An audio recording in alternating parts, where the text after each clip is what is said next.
अगर इस आरसीसीबी को ऐसे सीधा लगाने की जगह पे हम लोग उल्टा लगाते हैं तो क्या ये आरसीसीबी काम कर पाएगा? नेक्स्ट डाउट है, मान लो चिंटू आके इस तार में किसी तरीके से हाथ लगा बैठता है, इसको बिजली का झटका फील होने से पहले ही आरसीसीबी ट्रिप कर जाता है। लेकिन मेरा डाउट है, अगर मान लो इसका एक हाथ गलती से न्यूट्रल में है और दूसरा फेस में टच हो जाए, तो क्या आरसीसीबी अपना जलवा दिखा के इसका जान बचा पाएगा? लास्ट कंफ्यूजन है, हाउस वायरिंग में देखोगे पहले एमसीबी लगता है उसके बाद आरसीसीबी। तो अगर हम लोग आरसीसीबी को पहले लगाते हैं और एमसीबी को बाद में, तो क्या कुछ दिक्कत होगा? चलो ऐसे ही कुछ इंटरेस्टिंग डिस्कशन करते हैं आज के वीडियो में। इस वीडियो में हम लोग स्टेप बाय स्टेप समझेंगे कैसे इसे पता चल जाता है कोई बिजली का झटका खा रहा है और उसका जान बचाना है। नेक्स्ट टेस्टिंग के बारे में भी थोड़ा सा समझ लेंगे। देन हम लोग समझेंगे आरसीसीबी को कैसे कनेक्ट करना है हाउस वायरिंग में। उसके बाद ट्रिपिंग प्रॉब्लम के सोल्यूशन के बारे में भी बात कर लेंगे। इसके बाद आएगा आरसीसीबी का रेटिंग। लास्ट में समझेंगे ये चारों डिवाइस में क्या अंतर है। पूरा कॉन्सेप्ट समझने के बाद ये तीनों क्वेश्चन का आंसर तुम खुद से दे पाओगे। चलो समझते हैं ये 2000 2500 रुपए वाला आरसीसीबी पे हम लोग खर्चा क्यों करेंगे।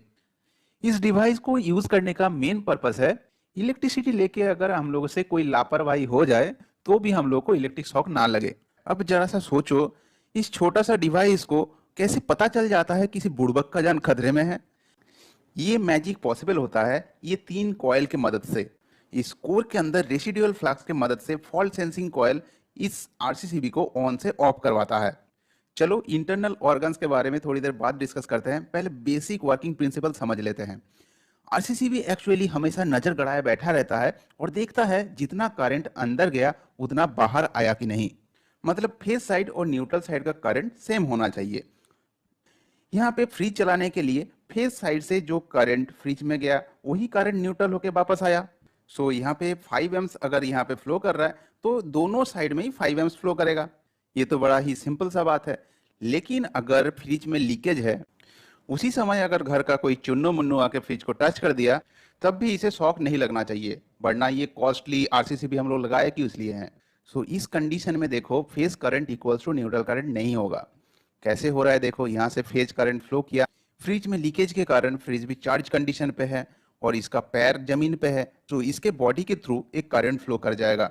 और ये करंट कितना होगा, देखो ह्यूमन बॉडी का जो रेजिस्टेंस होता है hand to feet normally 1000 ohm तुम मान सकते हो, और सप्लाई वोल्टेज कितना है 230 वोल्ट। तो करंट कितना फ्लो करेगा, इसको जस्ट डिवाइड कर दो रेजिस्टेंस से, 230 मिली एम्स। तो यहाँ पे करंट कितना आ रहा था 5 एम्स। 5 एम्स में से 230 मिली एम्स इसके बॉडी के थ्रू फ्लो कर रहा है, तो रिटर्न कितना होगा, रिटर्न होगा माइनस करने से मिल जाएगा हम लोगों को। तो न्यूट्रल साइड से 5 एम्स फ्लो करने के जगह पे 4.77 एम्स फ्लो कर रहा है। अब आरसीसीबी देखा ये क्या हुआ, फेस साइड में 5 एम्स न्यूट्रल साइड में 4.77 एम्स, कुछ तो गड़बड़ है। सो तुरंत ये आरसीसीबी ऑफ हो जाता है, जिससे चुन्नू को हल्का सा झटका तो फील होता है लेकिन जान जाने का डर नहीं रहता है। कभी कभार तो आरसीसीबी इतना फास्ट काम करता है हम लोग को पता ही नहीं चलता है कि हम लोग लाइव वायर को टच किए हैं। बिजली का झटका फील करने से पहले ही आरसीसीबी ट्रिप कर जाता है। 230 मिलियम्स अगर हम लोग बॉडी से फ्लो करे तो अच्छा खासा डैमेज कर सकता है। इसीलिए आरसीसीबी को पहले से हम लोग बोल के रखते हैं बाबू उतना ज्यादा करंट जाने नहीं देना। इसका रेटिंग में देखो ये 30 मिली एम्स है आरसीसीबी ट्रिप लीकेज करंट का रेटिंग। सो ये जब देखता है फेज करंट और न्यूट्रल करंट के बीच में करंट का डिफरेंस आ गया है और वो लीकेज ट्रिप रेटिंग से ज्यादा है, आरसीसीबी सप्लाई को ही डिस्कनेक्ट कर देता है। इस रेटिंग्स के बारे में हम लोग थोड़ी देर बाद डिटेल्स में थोड़ा डिस्कस करेंगे। उससे पहले देखते हैं इस आरसीसीबी के अंदर क्या ऊंधड़ू पुंधड़ू रहता है, और ये चीज अच्छे से समझना, यही मेन कॉन्सेप्ट है। इसके अंदर रहता है एक आयरन कोर, और उस आयरन कोर के चारों तरफ लपेटा हुआ रहता है 3 कॉयल। ये रेड वाला हो गया फेज कॉयल जिससे फेज करंट फ्लो करेगा, ये न्यूट्रल कॉयल जिससे न्यूट्रल करंट फ्लो करेगा। इसका ट्रिपिंग मैकेनिज्म में मेन रोल है इस फॉल्ट सेंसिंग कॉयल का। And this is test button. इस टेस्ट बटन के वर्किंग के बारे में हम लोग टेस्टिंग वाले पोर्शन में बात कर लेंगे। अभी के लिए टेस्टिंग वाला सर्किट को हटा लेते हैं तो समझने में थोड़ा आसानी होगा। जब इस टाइप का सिचुएशन आता है, कोई शॉक खाने के वाला पोजीशन पे है, तब इस कोर में एक फ्लक्स जनरेट होता है, दैट इज रेसिडुअल फ्लक्स, इसीलिए इसको रेसिडुअल करंट सर्किट ब्रेकर कहा जाता है। सो यहाँ पे जो फ्लक्स जनरेट हुआ उसके कारण इस कॉइल में एक ईएमएफ इंड्यूस्ड होगा, उस ईएमएफ से एक करंट फ्लो करेगा इस कॉइल में, तो ये कॉइल मैग्नेटाइज हो गया और दोनों साइड से दो कॉन्टैक्ट को खींच लिया, इससे सर्किट ब्रेक हो गया। बोला जाए ये ट्रिपिंग पॉसिबल कैसे हुआ? इस कोर में फ्लक्स के कारण। अब ये फ्लक्स आया कहां से? देखो, जब आरसीसीबी ऑन कंडीशन पे रहता है, फेज कॉइल के थ्रू फेज करंट जाएगा और न्यूट्रल कॉइल से रिटर्न करंट मतलब न्यूट्रल करंट फ्लो करेगा। अब ये फेज करंट और न्यूट्रल करंट के कारण से इस कोर में क्या खेल चलता है देखो। फेज कॉइल के वजह से एक रेड वाला फ्लक्स जनरेट हुआ। ये फ्लक्स बेसिकली जनरेट हो रहा है फेज करंट के लिए, इसीलिए इसको फेज करंट फ्लक्स कह रहे हैं। ओके, अब न्यूट्रल कॉइल में जो करंट फ्लो कर रहा है उसके कारण न्यूट्रल करंट फ्लक्स जनरेट होगा जो फेज करंट फ्लक्स को अपोज करेगा। अपोज क्यों करेगा? अपोज करने का रीजन देखो, फेज कॉइल में करंट का डायरेक्शन इधर है लेकिन न्यूट्रल कॉइल में करंट फ्लो कर रहा है नीचे से ऊपर की तरफ। सो ये करंट का डायरेक्शन उल्टा है, तो इसीलिए ये एक दूसरे को अपोज करेगा। तो नॉर्मल सिनेरियो में जब किसी को शॉक लगने का कोई डर नहीं है तो ये दोनों फ्लक्स बराबर होने से एक दूसरे को एकदम कैंसल आउट कर देता है। सो देखा जाए तो इस कोर में कोई फ्लक्स रहता ही नहीं। ना कोर में फ्लक्स ही नहीं है तो फॉल्ट सेंसिंग कोयल में वोल्टेज कहां से आएगा? वोल्टेज नहीं आएगा तो ये इलेक्ट्रोमैग्नेट नहीं बनेगा, तो इस कॉन्टैक्ट को खींच नहीं पाएगा। तो आरसीसीबी देखा, phase current equals to neutral current है, तो करंट को जाने दिया अपने से लोड की तरफ। सब कुछ एकदम ठीक ठाक चल रहा था। फेज करंट फ्लक्स और न्यूट्रल करंट फ्लक्स एक दूसरे को कैंसिल आउट कर रहा था। उसी समय कोई लाइव वायर को टच कर दिया तो उसी समय आरसीसीबी को एक्ट करना चाहिए। तो इस समय क्या होता है देखो, इस कंडीशन पे फेज साइड में जो करंट आया उसका कुछ पोर्शन चला गया इसका बॉडी के थ्रू, तो न्यूट्रल करंट जितना था पहले उससे थोड़ा सा कम हो जाएगा। सो फेज करंट हो गया न्यूट्रल करंट से ज्यादा। अब तो ये दोनों फ्लक्स में लड़ाई चल रहा था, दोनों बराबर स्ट्रेंथ का था, तो इसीलिए एक दूसरे को कैंसिल आउट कर पा रहा था। लेकिन जैसे ही न्यूट्रल में कम करंट फ्लो कर रहा है और फेज में ज्यादा करंट फ्लो कर रहा है, तो अब न्यूट्रल करंट वाला फ्लक्स फेज करंट वाला फ्लक्स को कैंसिल आउट नहीं कर पाएगा। इसीलिए एक थोड़ा मोड़ा बचा कुचा फ्लक्स जो ये दोनों को माइनस करने से निकल रहा है वही इस कोर में फ्लो करता रहेगा। नॉर्मली तो फॉल्ट सेंसिंग कॉइल में कुछ ईएमएफ जनरेट नहीं होता है, लेकिन जैसे ही देखा इसके अंदर कुछ थोड़ा मोड़ा फ्लक्स है तो फॉल्ट सेंसिंग कॉइल में करंट फ्लो किया और इस कॉइल को एनर्जाइज करने से ये मैग्नेटाइज हो गया और दोनों साइड से कॉन्टैक्ट को अपने तरफ खींच लिया। तो समझ गए कैसे जब किसी को बिजली का झटका लगता है आरसीसी भी अपने आप ट्रिप कर जाता है? तो भैया ये है रेसिडुअल करंट सर्किट ब्रेकर का वर्किंग प्रोसीजर।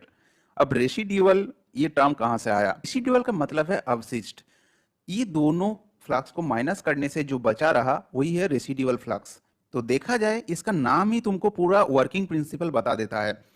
रेसिडुअल करंट आया फेज करंट और न्यूट्रल करंट में डिफरेंस की वजह से, और रेसिडुअल करंट से आया रेसिडुअल फ्लक्स, और इसी रेसिडुअल फ्लक्स के वजह से फॉल्ट सेंसिंग कॉइल आरसीसीबी को ट्रिप करवाया। बस यही था इस वीडियो का मेन फंडा।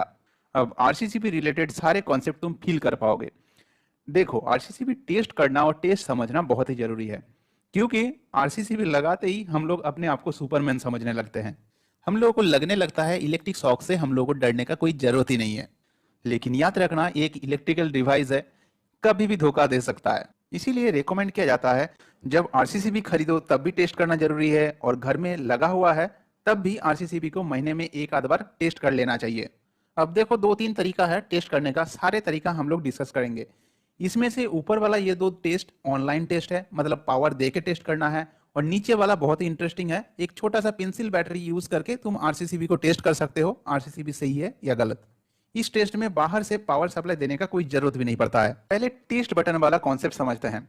मान लो घर में हम लोग आरसीसीबी लगाए हैं, अब हम लोग को जानना है आरसीसीबी जरूरत के टाइम पे काम करेगा कि नहीं। आरसीसीबी के ऊपर एक टी बटन रहता है जो टेस्ट बटन है, इसको जैसे ही तुम दबाओगे देखोगे आरसीसीबी तुरंत ट्रिप कर गया। अब तुम बेफिक्र रह सकते हो, आरसीसीबी धोखा नहीं देगा। बस ये टेस्ट करने का तरीका जानना ही हम लोग जो इलेक्ट्रिकल फील्ड से रिलेटेड लोग हैं, हम लोग के लिए बस इतना काफी नहीं है। हम लोग को समझना चाहिए ये टेस्ट बटन दबाते ही एक्चुअली क्या हुआ, जिससे हम लोग को पता चल गया आरसीसीबी ओके है। देखो, वर्किंग समझते समय हम लोग देखे थे आरसीसीबी जस्ट देखता है फेज करंट और न्यूट्रल करंट बराबर है कि नहीं। अगर फेज करंट या न्यूट्रल करंट एक दूसरे से अनइक्वल हो जाए तब आरसीसीबी समझ जाता है कुछ गड़बड़ चल रहा है और मुझे ट्रिप हो जाना चाहिए। सो देखा जाए आरसीसीबी का एक ही ट्रिप कंडीशन है, फेज करंट और न्यूट्रल करंट अनइक्वल हो जाए तो आरसीसीबी ट्रिप कर जाएगा। हाँ, थोड़ा सा अनइक्वल हो सकता है, ये 30 मिली एम्प्स जो लीकेज ट्रिप रेटिंग है इतना अनइक्वल चलेगा। बस यही ट्रिप कंडीशन हर एक टेस्टिंग में काम में आएगा। चलो अब समझो टेस्ट बटन दबाने से एक्चुअली क्या हुआ। ये है आरसीसीबी के अंदर टेस्ट बटन, इसको हम लोग दबाएंगे तो ये सर्किट कंप्लीट होगा। जो भी है, मान लो हम लोग टेस्ट बटन अभी तक नहीं दबाए हैं और लोड कनेक्टेड है, तो कैसे पावर फ्लो करेगा? इस तरीके से लोड में जाएगा और लोड से वापस न्यूट्रल में रिटर्न करेगा। इस कंडीशन में फेज करंट और न्यूट्रल करंट बराबर है। लेकिन जैसे ही तुम इस टेस्ट बटन को दबाए तो एक एक्स्ट्रा करंट इस पाथ में न्यूट्रल तक चला गया और न्यूट्रल वाले पाथ से फ्लो कर गया। यहाँ पे देखो, इस फेज वाले कॉइल में जस्ट ग्रीन कलर का करंट गया। अब यहाँ पे वो करंट तो जा ही रहा है ग्रीन वाला, उसके साथ साथ इस पाथ में जो रेड कलर वाला करंट दिखाया हूं वो भी फ्लो कर गया। तो इसी current phase current neutral current से कम हो गया। ठीक से जब हम लोग टेस्ट बटन को दबाते हैं, फेज कॉइल करंट और न्यूट्रल कॉइल करंट में डिफरेंस आ जाता है, जिससे इस कोर में एक रेसिडुअल फ्लक्स जनरेट होता है। उसी रेसिडुअल फ्लक्स के कारण फॉल्ट सेंसिंग कॉइल एनर्जाइज होने से आरसीसीबी ट्रिप करता है। चलो दूसरा मेथड देख लेते हैं। मैक्सिमम इलेक्ट्रिशियन या इलेक्ट्रिक शॉप में इसी तरीके से आरसीसीबी को टेस्ट किया जाता है। वो लोग पहले आरसीसीबी को सप्लाई के साथ जोड़ देता है और लोड साइड डिस्कनेक्टेड रहता है, लोड में कुछ भी कनेक्टेड नहीं रहता है। अब इस बल्ब को जैसे ही एक इधर फेज वायर और इधर न्यूट्रल वायर में लगाता है तो आरसीसीबी तुरंत ट्रिप कर जाता है। अब इस कनेक्शन को उल्टा करोगे, मतलब ऊपर से न्यूट्रल ले लिए और नीचे से फेज ले लिए, तब भी आरसीसीबी ट्रिप करेगा। टेस्टिंग मेथड में तुमको ध्यान में रखना है, ये जो हम कनेक्शन ले रहे हैं बल्ब के लिए, एक ऊपर से एक नीचे से होना चाहिए। इसी रिगार्डिंग एक फनी इंसिडेंट हुआ था। मैं कुछ दिन पहले आरसीसीबी खरीदने गया तो वहां पे जो लड़का मुझे आरसीसीबी टेस्ट करके दिखा रहा था, शायद नया नया काम में ज्वाइन किया होगा, वो बल्ब को इस तरीके से कनेक्ट करने की जगह पे ऐसे कनेक्ट कर रहा था जिससे आरसीसीबी ट्रिप नहीं कर रहा था। ये ऊपर लगाने से भी आरसीसीबी ट्रिप नहीं करेगा। तो चलो समझते हैं, ऐसे ऊपर नीचे लगाने से आरसीसीबी ट्रिप की, लेकिन अगर दोनों वायर को सेम साइड में हम लोग जोड़ते हैं तब आरसीसीबी ट्रिप क्यों नहीं कर रहा है? इस बार भी वही ट्रिप कंडीशन सेम रहेगा। फेज करंट और न्यूट्रल करंट अगर अनइक्वल हो जाए तो आरसीसीबी ट्रिप कर जाएगा। इस बल्ब को जब हम लोग ऊपर नीचे लगाए थे तब करंट फ्लो कैसे किया देखो। पहले न्यूट्रल वाला कॉइल में करंट फ्लो कर रहा है, लेकिन फेज वाला कॉइल में करंट फ्लो किया ही नहीं, क्योंकि ये तो टोटली बाईपास हो गया ना। तो ये फेज करंट जीरो हो गया और न्यूट्रल करंट रह गया, जिससे फेज करंट हो गया न्यूट्रल करंट से अनइक्वल और आरसीसीबी ट्रिप कर गया। अब अगर न्यूट्रल हम लोग ऊपर से ले और फेज नीचे से, तब क्या हो रहा है? तब देखो, ये फेज वाला कॉइल में करंट फ्लो कर रहा है लेकिन न्यूट्रल में करंट फ्लो नहीं कर रहा है। लेकिन आरसीसीबी के लिए ये बात बराबर है, फेज करंट और न्यूट्रल करंट अनइक्वल, तो आरसीसीबी ट्रिप करेगा। अब चलो समझते हैं वो इलेक्ट्रिक दुकान वाला लड़का क्या गलती किया था। जब इस बल्ब को हम लोग फेज और न्यूट्रल एक ही साइड से ले लेंगे, तब देखो करंट कैसे फ्लो कर रहा है। यहाँ पे दोनों कॉइल में ही करंट नहीं गया, फेज करंट और न्यूट्रल करंट दोनों जीरो है, तो ये ट्रिप कंडीशन सेटिस्फाई नहीं किया, तो आरसीसीबी ट्रिप करने का कोई सवाल है ही नहीं। अब चलो इस बल्ब को नीचे लगाते हैं। अब करंट फ्लो करेगा कैसे? फेज कॉइल होते हुए करंट पहुंचा बल्ब तक और ये न्यूट्रल कॉइल के थ्रू चला गया वापस। अब बोलो, अगर ये बल्ब 1 एम्स करंट लेता है तब फेज साइड और न्यूट्रल साइड में करंट कितना होगा? दोनों साइड में तो सेम ही करंट फ्लो कर रहा है। आरसीसीबी तो जस्ट ये कंडीशन देख रहा है ना, फेज करंट और न्यूट्रल करंट इक्वल है कि नहीं। तो यहाँ पे तो फेज करंट और न्यूट्रल करंट दोनों 1 एम्स ही है, इसीलिए अगर फेज और न्यूट्रल दोनों सेम साइड से लोगे तो आरसीसीबी ट्रिप नहीं करेगा। टेस्टिंग का ये लास्ट वाला तरीका सबसे इंटरेस्टिंग है। इस टेस्ट के लिए इस आरसीसीबी को सप्लाई के साथ तुमको जोड़ने का भी जरूरत नहीं है, बस एक पेंसिल बैटरी चाहिए। एक पेंसिल बैटरी को 1 और 2 टर्मिनल के साथ जोड़ दो, देखोगे ये जोड़ते ही आरसीसीबी ट्रिप कर जाता है। बताओ ये मैजिक कैसे पॉसिबल हुआ? बस यही फंडा यूज करना है, ट्रिप कंडीशन वाला। देखो, जैसे ही तुम इस पेंसिल बैटरी को यहाँ पे जोड़े तो इस पाथ में एक करंट फ्लो करेगा। हाँ, मानता हूँ पेंसिल बैटरी का पावर बहुत ही कम है, ये पेंसिल बैटरी आराम से 30 मिलियम से ऊपर करंट फ्लो करवा सकता है, क्योंकि इस रास्ते पे ज्यादा रुकावट है ही नहीं। जो है ये कॉइल, और इस कॉइल का रेजिस्टेंस बहुत ही मिनिमम होता है। लेकिन न्यूट्रल वाला कॉइल में तो कुछ करंट फ्लो ही नहीं कर रहा है, तो आरसीसीबी देखा फेज साइड में और न्यूट्रल साइड में करंट का डिफरेंस 30 मिलियम से ज्यादा है, तो आरसीसीबी ट्रिप कर गया। टेस्टिंग करने का ये तरीका बहुत ही ट्रिकी है।